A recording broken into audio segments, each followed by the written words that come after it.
Immersed robot.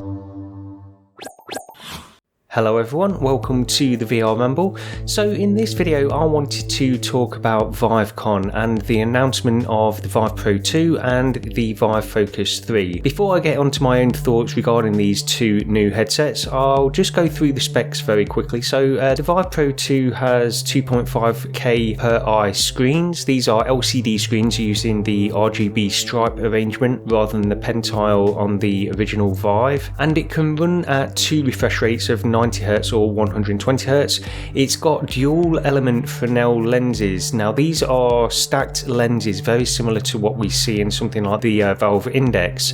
It's also got an increased field of view over the Vive and the Vive Pro at 120 degrees diagonal, and it also has a IPD adjustment and eye relief adjustment within the headset as well, and it still uses Steam VR tracking, so it can use either the 1.0 or the 2.0 base stations.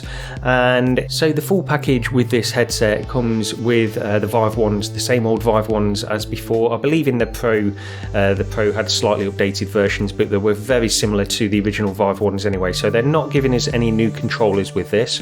And it's got pass-through cameras the same as the Vive Pro as well. And the price of this is $800 or £719 for the headset alone, although there is a £60 discount at the moment, so if you pre-order the headset you can get it for £659. And if you want the full package, it's $1,400 for the controllers and base stations as well as the headset, which comes out to just under £1,300. So let's go through some of the specs of the Vive Focus 3. So this is squarely aimed at enterprise. They did make a point of saying that actually, but this comes with the same screens, exactly the same screens as on the Vive Pro 2, 2.5K screens per eye, 5K total, and that's 6 megapixels of resolution, still the same LCD RGB stripe based screen there too, but this time it runs at a fixed 90Hz, and this has the IPD adjustment as well, and this is apparently the largest available on the market, so it ranges between 57mm and 72mm. This is a standalone. The Vive Focus 3 is a standalone headset which runs on the same system on chip as the Oculus Quest 2, which is a Snapdragon XR2. It also comes with 4 tracking cameras, and by the sounds of it, quite a nice magnesium alloy frame to keep things light but also very strong.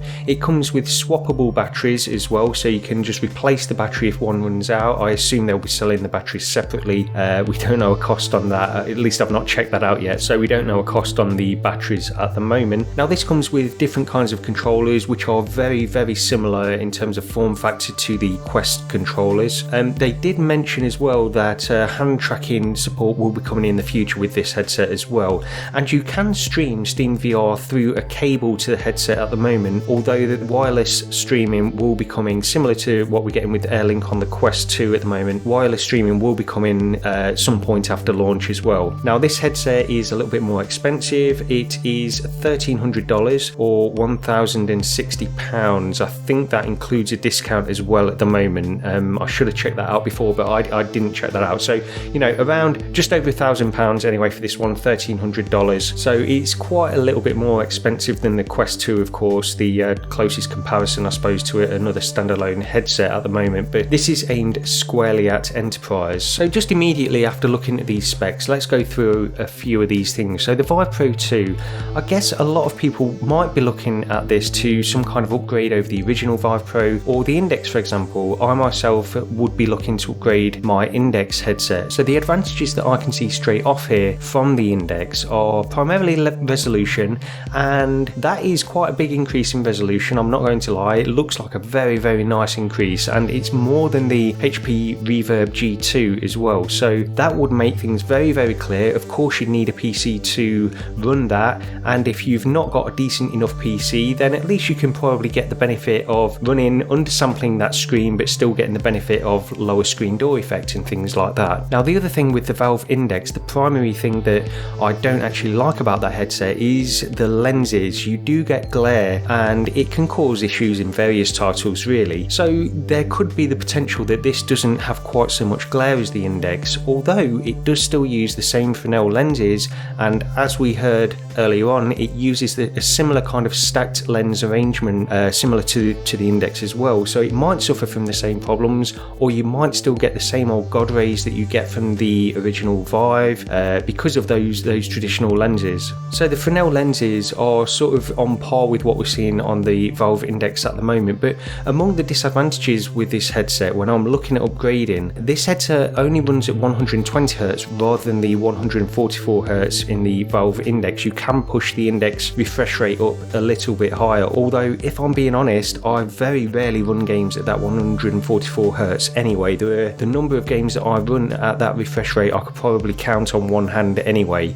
I generally stick to that 120Hz refresh rate, so that doesn't bother me too much, although the cost of the Vive Pro 2 is increased over the Valve Index. So you can get the headset alone of the Valve Index for £460 over here in the UK, and this is retailing a little bit higher, £719. Even with that discount, it's still £200 more expensive than the Valve Index. So I've got to say, I'm in two minds. This is sort of my initial impressions after watching Vivecon, because I've sort of only had an hour or two to really absorb this information and think about it. I haven't pre-ordered a Vive Pro 2 at the moment, and I don't think I will, and it's tempting. I've got to be honest, it is tempting. That resolution increase is tempting me to give this a try, but the thing is, I don't know if it's worth it just for that increase in resolution, which is the main thing I'm seeing which would tempt me over. So for the time being, I'm sort of thinking I'm going to stick with the Valve Index for now, although I'm going to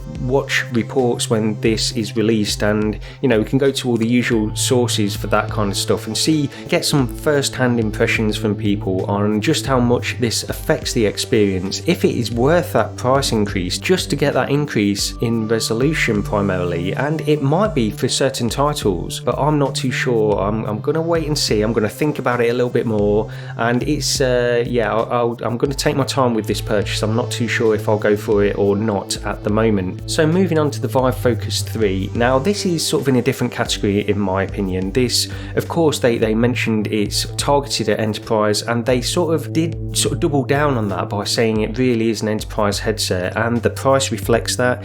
And although I will say, like, when you compare this price to something like the Quest 2, at first glance, you know, it looks like it's just way more expensive and it's difficult to justify that cost, but you could justify it in some ways. Now this is an enterprise headset which they are targeting it at business, and you get all the support that comes with that for a one-off payment. Now with the Quest 2, if you want to buy the business edition of the Quest 2, then you pay $800 for that, so it's a vast increase over the standard consumer edition. And after that, in order to get the business support, you then have to pay an annual subscription on top of that. And so once you account for all of those things, this headset isn't actually that much more expensive than the Quest 2 if you're looking at it from that enterprise angle really. And by looking at these specs, it looks pretty impressive. I've got to say, the headset itself does look impressive, but I'm a consumer, and from my point of view, I can't really see where this would fit in terms of how I would use it. Now, even as an enthusiast as I am, I've had a lot of VR headsets.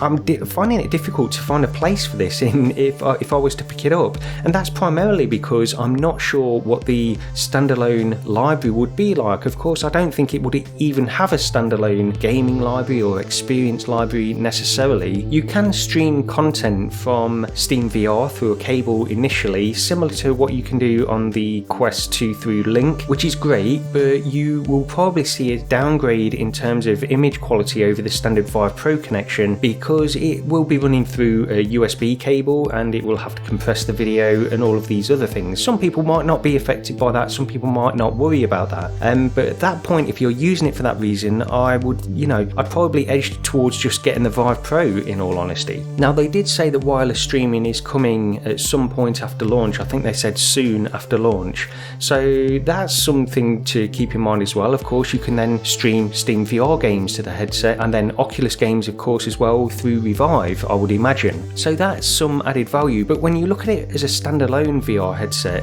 as a consumer, even an enthusiast, I find it difficult to justify it when I don't know what I would be playing on this as a standalone headset, and it doesn't look like there will be anything because it's targeted at enterprise. So another advantage of this headset over the Quest is that you don't need a Facebook login, and that can be important to certain people as well, so it's worth mentioning. But even when you bring that into it, I don't know what you'd be playing on this or experiencing on this if you're not using it for business and creating your own applications for your clients. Really, that's really what it's aimed for. So as much as I like the specs of this headset, and I think it would be a great consumer headset if it had an accompanying library and the support that goes with a consumer project from that angle, then I think it would be a great VR headset. But at this point, it's probably not for me. It's not really something that I will be looking into going forward. I will say that I'll be interested to see people's hands-on first impressions with this device though, regardless of whether it's for me or not, because it's interesting to see how these specs all play out. It's okay on the one hand looking at these things on a sheet, but we all know that in practice, when you get these headsets on your face and you're trying them out and you're actually using them within games and experiences, it can be a different thing really. So I'll be looking out for these first impressions. So I guess my first impressions on this is that the Vive Pro 2, the specs there are tempting me. They do look impressive. That resolution looks impressive especially. I would love to play Elite Dangerous with that resolution and just see the effect, just to see if I believe that it will be worth that difference in price and if it's worth the hassle of upgrading my Valve Index. Of course, I'll be using it with my Valve Index controllers. I would keep those and my 2.0 base stations as well. But the headset, I would be tempted to pick up the headset. It's just that little bit too high in price for me to dive straight into at the moment, unfortunately. But again, I'll be interested to see everybody's first impressions on this when we get some hands-on. But yeah, that's it. Just a quick initial reactions to this Vivecon event that's just happened. And yeah, I'm going to think about this a lot more and decide what I want to do finally. But let me know what you think in the comments, because I'm honestly interested to hear a lot of people's opinions on this, what they think of this. I've only seen a few online people reacting to the announcements and what they all think, so let me know in comments what your opinions are on both of these announcements and if you think you'll be picking either of these headsets up as well. But that's pretty much it. Thank you for watching this video, and I'll see you next time.